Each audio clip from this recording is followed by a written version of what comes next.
Мына Ибрахим ибн Адхам деген ғұламадан бір кісі сұраған ғой. Немесе сұрағанда, мен күнә істеп қоя беремін, соны қалай қойсам болады деген кезде, әлгі ғұлама айтқан, сен дейді, күнәні Құдайдың жерінде істеме дейді. Басқа жерде істе дейді. Қалай сен Құдайдың жерін басып жүріп күнә істейсің дейді. Сонда әлгі кісі айтады, мен қайда кетем Құдайдың жерінен басқа? Айға ұшып кетсем де, Марсқа ұшып кетсем де, Юпитерге ұшып кетсем де, бәр жер Құдайдың жері ғой. Мен Құдайдың мүлкінен шыға алмаймын ғой, жаратылысынан дейді. Сонда айтады, сен Құдайдың жерін басып жүріп қалай күнә істейсің дейді. Егер күнә істегің келсе, онда Құдайдың рызқын жеме дейді.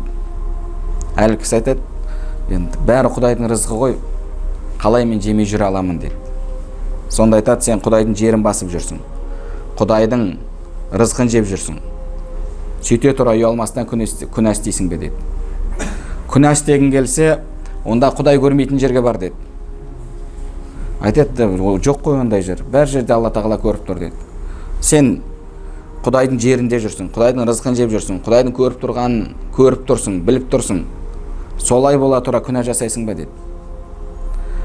Егер күнә жасағың келсе, онда өлім періштесі келген кезде айналып келші, қайтып келші, бір 10 жылдан кейін келші, мен қазір уақытым жоқ ол жаққа баруға деп кері қайтарып жібер дейді. Ал кері қайтара алады ма? Кім кері қайтара алады? Ешкім кері қайтара алмайды.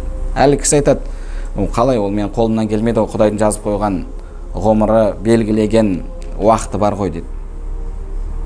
Сонда имам Ибрахим Адхам айтады, сен Құдайдың жерінде жүрсің, Құдайдың рызқын жеп жүрсің, Құдайдың көріп тұрғанын білесің, тағы ертең өлім періштесінен құтыла алмайтыныңды білесің, солай бола тұра күнә істейсің бе деді.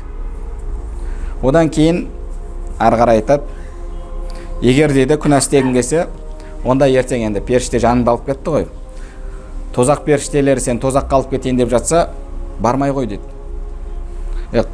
Кешіріңдер, мен тозаққа баруға желание жоқ, мен жәннатқа кіре салайын деп. Басқа біреуді алып кете беріңдерші, мен желанием жоқ ол жаққа баруға деп. Қаласаң солай істе дейді. Әлі кісі айтады, ол менің қолымдағы нәрсе емес қой дейді. Сонда сен Құдайдың жерін басып жүресің, Құдайдың рызқын жейсің, Құдайдың көріп тұрғанын білесің, өлімнен қашып құтыла алмайсың, ертең тозақтан да қашып құтыла алмайсың, солай бола тұра күнә істейсің бе деді. Сонда әлгі кісі айтады, болды, жеткілікті осы сөзің, рахмет саған, Алла разы болсын, бұдан былай күнә істемеймін деді.